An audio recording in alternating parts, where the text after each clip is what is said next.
You know, I had a wonderful morning on Australia Day at the 90th anniversary celebrations of this great radio station, 2UE.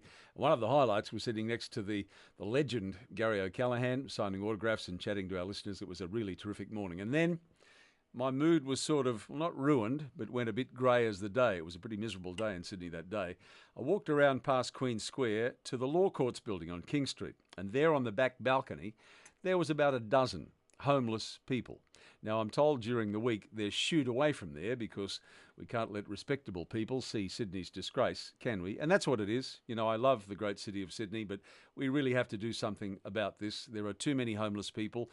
And once upon a time, it was, you know, the old man in the greasy coat with the bottle of booze in the paper bag. Well, let me tell you, for many years it's been not that, well, it is that, but it's also women, children, people who are generally mentally ill, more often than not, drug affected, alcohol affected, and they wander the streets. Why? Because there's nowhere to go. We've got people who do tremendous work, the Salvos and Vinnies and Mission Beat and Oz Harvest, to try and look after them. But there must be a way. Remember, many of them are mentally ill and really shouldn't be on the street. Because what we did back in 2008 was close down places like Callan Park, the old Rozelle Psychiatric Hospital, and we put them on the street. Said, oh, well, they'll take their medication, they'll be okay.